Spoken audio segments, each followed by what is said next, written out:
Foot.fr, fournisseur officiel de football.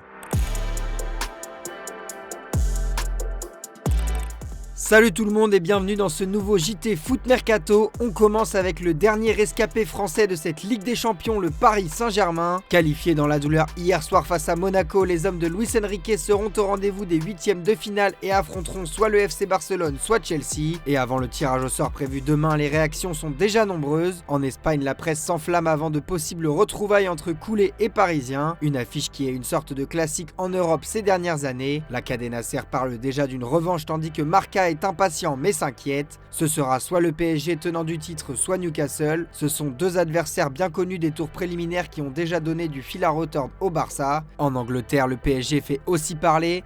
Si Chelsea parvient à éviter Newcastle, il affrontera le Paris Saint-Germain champion en titre, rappelle The Sun.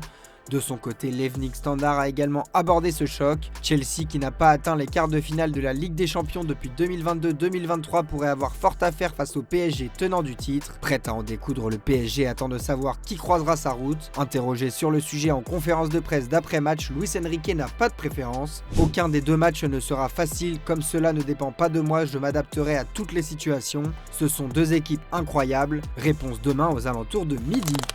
Toujours au PSG, mais au sujet du stade, la candidate à la mairie de Paris, Rachida Dati, a frappé fort ce jeudi sur RMC. Contrairement à la municipalité actuelle, l'ancienne ministre de la Culture ouvre grand la porte à une vente du stade du PSG pour débloquer une situation devenue intenable. Car selon elle, le constat est sans appel.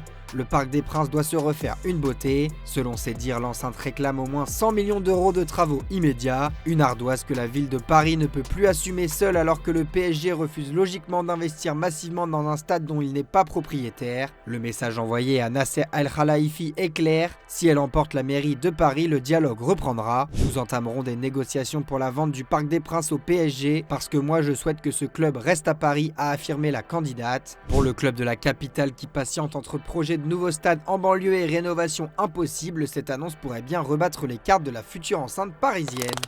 Dans l'autre club de la capitale, le groupe Red Bull associé au Paris FC envisage déjà une séparation avec Jürgen Klopp, actuel directeur du football mondial pour le groupe. Officialisé en octobre 2024, l'Allemand a pris ses fonctions le 1er janvier 2025 et s'est montré au fil des mois dans toutes les zones investies par l'entreprise autrichienne. Le RB Leipzig, le Red Bull Salzbourg, le New York Red Bull, le RB Bragantino au Brésil, le Paris FC ou encore Leeds United. De la visibilité certes, mais pas assez de résultats selon les médias autrichiens qui rapporte que la direction ne serait pas satisfaite de l'impact du technicien allemand sur les clubs cités et qu'une rupture anticipée est déjà envisagée. D'autant que le successeur de Klopp est tout désigné, il s'agirait d'Oliver Glasner, l'entraîneur de Crystal Palace en fin de contrat en juin prochain. Ce dernier possède déjà une certaine expérience au sein de Red Bull et de ses structures. De quoi entrevoir un retour sur le banc de touche pour Jürgen Klopp qui a démenti plusieurs fois une envie de revenir au poste d'entraîneur avant de légèrement faire évoluer son discours ces dernières semaines. Et il faut dire que plusieurs solutions prestigieuses pourraient s'offrir à lui à l'issue de la saison s'il venait à changer d'avis. En premier lieu, le Real Madrid où Florentino Pérez tente désespérément de le convaincre. La sélection allemande lui tend également les bras après la Coupe du Monde et un retour à Liverpool n'est pas non plus à exclure.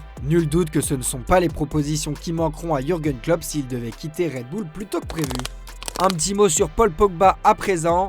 Après les déclarations de Sébastien Pocognoli qui espère revoir son joueur à l'entraînement d'ici fin mars, et son ami et ancien coéquipier qui a évoqué son cas au micro de RMC, Samuel Umtiti. J'ai parlé avec lui et je sais qu'il bosse énormément. C'est normal que son corps réagisse comme ça, mais il ne lâche pas et je pense qu'il sera capable de venir et de jouer sur quelques matchs. Quand je l'ai vu revenir, je me suis dit waouh, ça va être dur. Il faut que son corps se remette en route, mais il ne faut pas s'attendre à ce qu'il enchaîne 20 matchs. S'il pense encore qu'il en est capable, il faut le laisser aller jusqu'au bout tout simplement. On espère tous revoir la pioche sur les terrains de Ligue 1.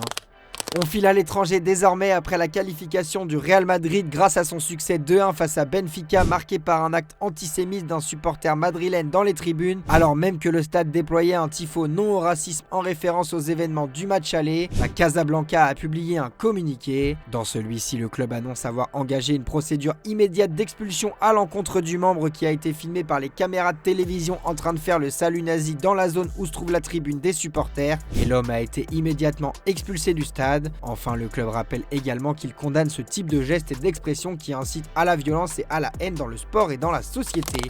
Et il n'y a pas que dans le stade que des incidents ont eu lieu. Avant le coup d'envoi de la rencontre, de vives tensions ont éclaté entre certains fans portugais et les forces de l'ordre espagnoles, comme le rapporte O Jogo. Lors du cortège des supporters du Benfica vers le Santiago Bernabéu, des tensions sont apparues entre la police espagnole et certains supporters, donnant lieu notamment à une charge policière. Plusieurs supporters du Benfica sont tombés au sol après l'intervention des forces de l'ordre espagnoles et au moins un d'entre eux a été blessé à la tête et a dû être soigné sur place. Directeur adjoint de Record, Vitor Pinto s'est indigné et a évoqué la terreur ressentie par les supporters. Des enfants ont été forcés d'enlever leur maillot du Benfica et menacés sous le regard de leur mère. En effet, des images d'un jeune garçon en pleurs et terrifié par ces affrontements ont fait le tour de la planète depuis hier soir.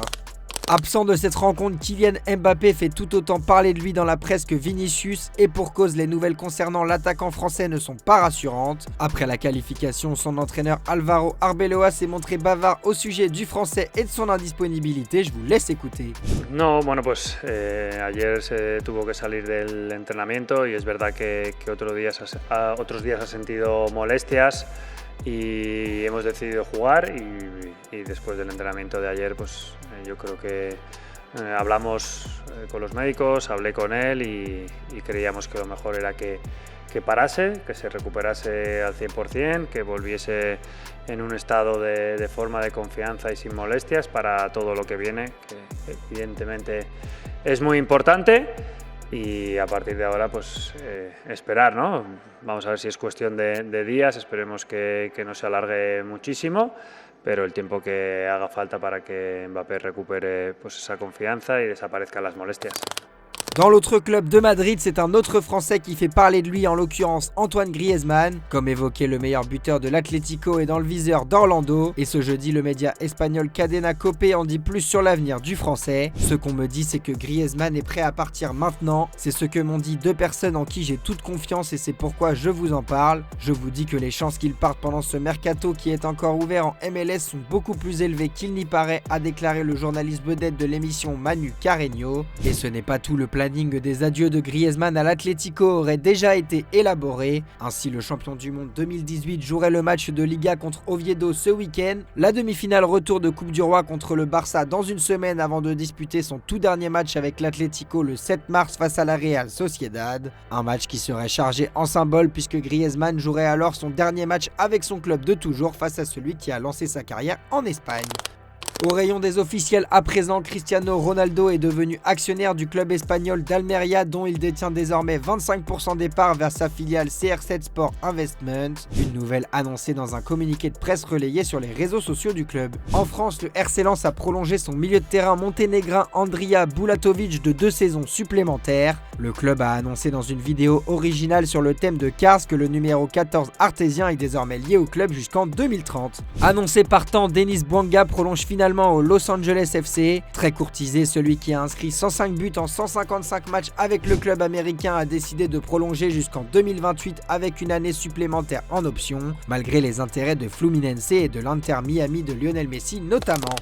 Allez, comme d'habitude, on se quitte avec l'image du jour. De la joie dans les vestiaires de l'Atalanta après avoir renversé le Borussia Dortmund 4-1 malgré une défaite 2-0 au match aller. Je vous laisse sur ces images. C'est la fin de ce JT, les amis. Merci à vous pour votre fidélité et on se retrouve demain matin pour la revue de presse. Ciao!